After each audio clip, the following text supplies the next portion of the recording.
India also faced, invasions and colonization, but here it's still alive. It has not been written enough in the history books, but very brutal invasions. One of them had a real discussion with the people and said, how do we just burn out this Hindu way of life? But still it didn't die. Even if you kill the god, these people won't give it up. Namaskaram, Sadhguru. If you look around the world, all the countries Oh, you looked around the world? in the history, if we take the history of the world, all the countries had their own indigenous practices, like Egypt, America, Iran, all had their own practices. But after the invasion that happened, everything is completely wiped out. India also faced, invasions and colonization, but here it's still alive. More actively, it's still alive. So, how did it manage to survive here? What's that one thing that… Say, because you're still wearing a sari, that's how it survived. Thank you, Sir. What's the thing that kept this culture alive for thousands of years? Thank you, Sir. See, innovation is just a simple word, but when you experience it, the brutality of it is another thing. What happens in those times are unspeakable stuff, especially to women. Men get killed, they're fortunate in many ways. They get tortured sometimes, that's a little unfortunate. But generally, women get to live and they'll be tortured for the rest of their life, usually. So, invasion is not just a simple word. There are two ways of taking people and property or the world itself. One is by invasion, another is by inclusion. If you take something by inclusion, it becomes beautiful, isn't it? If you take something by invasion, it is the ugliest, unspeakable thing that you can think of, whether it's on the level of an individual or a nation or a culture or a civilization. So, what is it that made this culture survive through nearly 1,000 years of brutal invasions? Brutal. It has not been written enough in the history books, but very brutal invasions. So, what is it? One thing was the people who invaded, powered by the force of their religion or by their economic interests.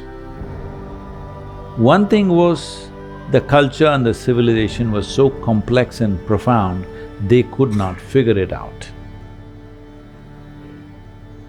See, I forget the name of this particular invader. I'm thinking of a particular name. I'm not good at these names anyway. So, one of them had a real discussion with the people and said, how do we just burn out this Hindu way of life, Hindu thing? Because they thought it's another religion. Just like they believe in one religion, somebody else believes in another religion. That's because I belong to one religion, so you must belong to another religion. How else? Because you do something different. But that's what they never figured out. So they looked at this and where is the religious head? Who is the Pope? Let's kill him. That's the idea. So they said, no, there are hundreds of them. So they killed all the hundreds. But still it didn't die. Because there was never a leadership for this. It was never an organized approach. It's every individual seeking their own thing. And everybody accepting that. That was the only organization we had. You're worshipping the tree. I'm okay with that. She's worshipping the rock. I'm okay with that. I'm not a tree worshipper, I'm not a rock worshipper. But I got no problem. I am a sky worshipper. Somebody else doesn't worship anything. Oh, we are okay with him also. So they never figured this, because they always believed you must belong to some entity. Here people did not belong to any entity, so there was no leadership. As many people as you want you kill, but still it is on. In every home, in human hearts, what is on you can't kill it, all right?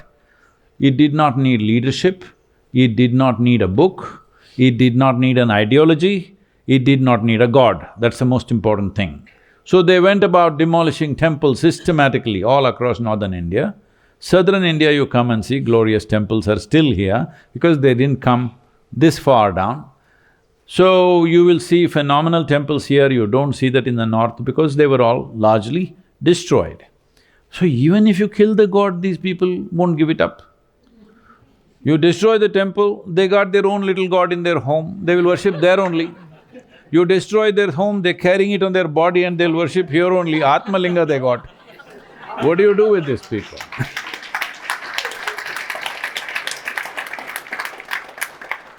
So, because this is the most important thing you need to understand.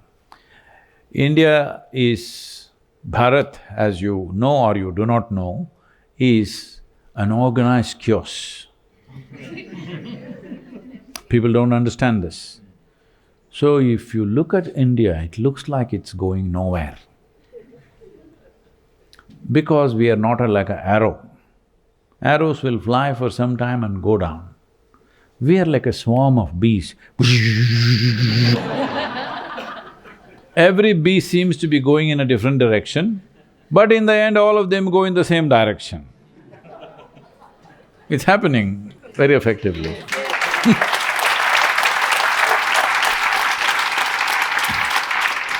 And they also produce honey, you know.